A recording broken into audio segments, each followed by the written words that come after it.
If your garden feels more like a second job than a food system, this video's for you. Because that's the trap a lot of people fall into. They build a garden that looks amazing for a week, maybe two, but behind the scenes it needs constant watering, constant weeding, constant feeding, constant attention.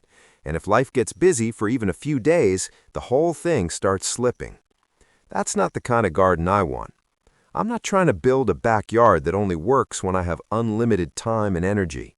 I want crops that give me real food, real value, and real consistency without demanding that I babysit them every day. So today, I want to show you the 7 crops I keep coming back to for maximum food and minimum work. These are the crops I would These are prioritize not necessarily the first. Let's get trendiest into crops. it. They're not the Before I most start- glamorous crops. They're the crops that earn their place. They give me a strong return for the time, water, space, and effort I put into them. And if I had to rebuild a low-input backyard food system from scratch, these are the crops I would prioritize first. Let's get into it. Before I start, I want to make one thing clear. When I say maximum food, minimum work, I'm not talking about magic. Every crop needs something. Every garden needs attention. But there's a huge difference between a crop that asks for reasonable care and a crop that turns into a never-ending chore. So the crops on this list all have a few things in common. They tend to be productive, they tend to be forgiving, they tend to fit well into a system that improves over time instead of getting harder over time. And most importantly, they give me food that actually matters, not just something pretty, not just a garnish, actual useful food. All right, number 7 is zucchini.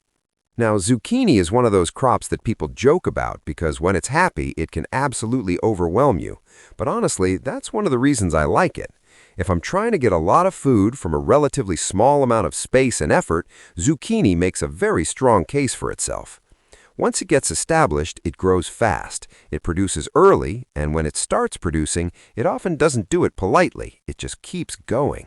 A couple healthy plants can give you more food than you expected, which is exactly what I want from a low-input crop. The thing I like about zucchini is that the payoff comes quickly. You don't feel like you're investing months of time just to get a tiny result. You plant it, give it a decent start, keep the soil covered, make sure it doesn't get too stressed early on, and once it takes off, it really starts to earn its keep. And it's useful. You can grill it, sauté it, shred it into soups, bake with it, dehydrate it, feed extras to animals, or just harvest it young and keep it tender. It's one of those crops that turns a small amount of effort into a lot of edible mass in a short amount of time.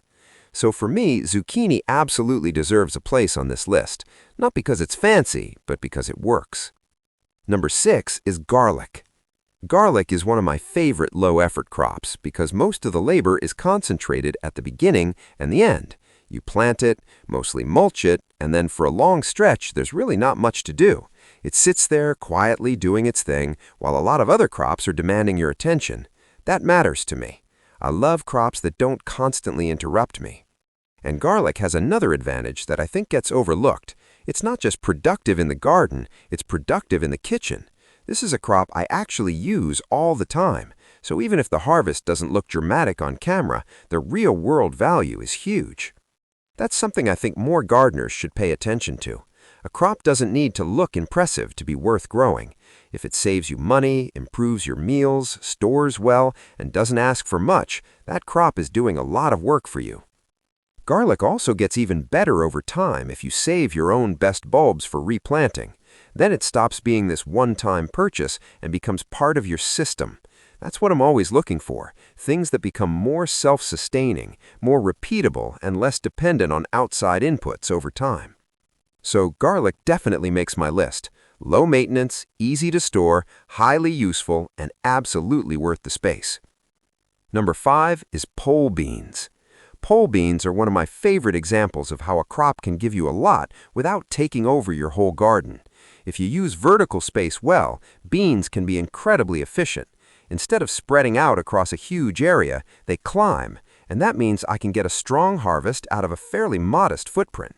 That's a big deal in a backyard system.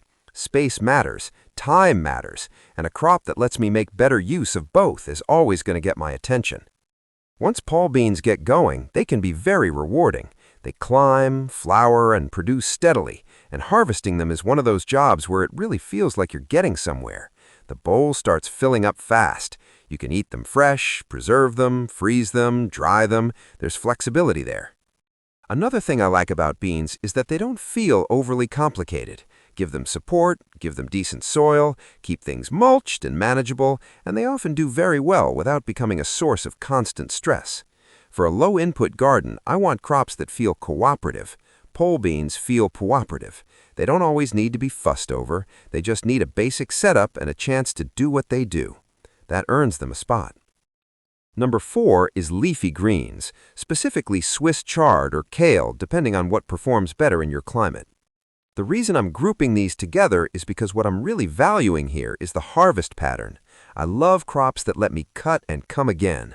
I love planting something once and then coming back to it over and over, rather than constantly replanting, restarting, and rebuilding. That kind of harvest pattern is perfect for low-input living, because the work is front-loaded, but the reward stretches out over time. With chard or kale, I'm not waiting for one single all-or-nothing harvest. I'm taking leaves here and there, folding them into daily meals, and letting the plant keep going. That creates a kind of food rhythm that feels sustainable. It doesn't feel like feast or famine, it feels steady. And that steadiness matters. A low-input food system isn't just about giant harvest days. It's also about having reliable foods available week after week without a lot of extra effort. Greens do that very well. They're nutrient-dense, they're useful, and they help make the garden feel alive and generous, even when some of the bigger crops aren't ready yet. So while leafy greens may not always be the most dramatic thing in the garden, they provide a lot of value for the amount of work they require. That's why they stay. Number 3 is sweet potatoes. Now, if you live in a climate where sweet potatoes thrive, they are one of the best low-input crops you can grow. They spread beautifully, they cover the soil, they help suppress some weed pressure simply by taking up space and creating shade, and at the end of the season, you can dig up a serious amount of food. That combination is hard to beat. I'm always looking for crops that do more than one job. Sweet potatoes do more than one job. They're not just a food crop, they're also functioning as living ground cover for part of the season, which helps the system overall. And then there's the harvest itself. This is one of those crops where the harvest feels substantial. You're not walking away with a handful of leaves. You're pulling real food out of the ground, food that stores, food that fills plates, food that actually contributes to meals in a meaningful way. That's important to me because I'm not trying to grow a decorative backyard. I'm trying to grow a useful one. Now, sweet potatoes do need the right conditions to really shine. They're not equally easy everywhere, but where they do well, they're one of the closest things I've found to a crop that works with me instead of against me. So for warm climates especially, sweet potatoes are a very strong choice for maximum food with minimal ongoing work. Number 2 is potatoes. Potatoes are not glamorous, they're not trendy, they're not exciting in the way some garden crops are exciting, but they are practical, and practical is exactly what I care about. If I'm measuring crops by food return, potatoes are very hard to ignore, because potatoes give you something that a lot of backyard gardens are surprisingly weak at producing: real, filling, substantial food. This is not garnish, this is not just flavor, this is actual meal food. That matters if your goal is to become less dependent on stores. A lot of people fill a garden with crops that are nice to have, but not deeply useful. Potatoes are useful. If I grow a solid potato harvest, I feel it. I notice it. It changes what food I have available. And from a labor standpoint, potatoes can fit well into a low-input system if you grow them in a way that matches your space and style. Maybe that's mulching, maybe that's hilling, maybe that's containers. The specific method matters less than the principle. Once they're established, they can produce a lot of value for the space they take up. And they're versatile. That counts for something. Boiled, roasted, mashed, fried, baked, added to soups, it's one of the most broadly useful foods you can grow. So even though potatoes aren't flashy, they absolutely belong near the top of this list. They're one of the clearest examples of a crop that gives back real food for the effort invested. And number 1 for me is perennial onions. This could mean walking onions, multiplying onions, bunching onions, or whatever perennial onion type does best where you live.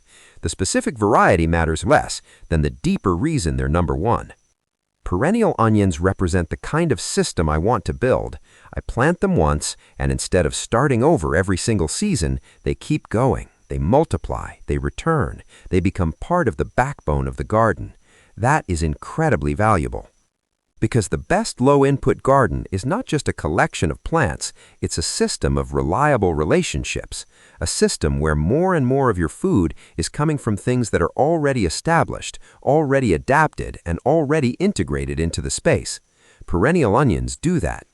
They reduce decision fatigue, they reduce startup labor, they reduce dependence on buying new seed or starts every season, and they provide food in a form that is useful all the time. That last part matters too. Onions are not some niche crop that sounds nice in theory, but doesn't make a real difference. They are deeply practical. You use them constantly. And when you can harvest something repeatedly from plants that are already in place, that's exactly the kind of low-input win I'm looking for. I think a lot of people underestimate how powerful repeat harvest really is. Every time you can remove a step from the annual cycle, every time you don't have to start from zero, you make the system more resilient. You make it easier to maintain.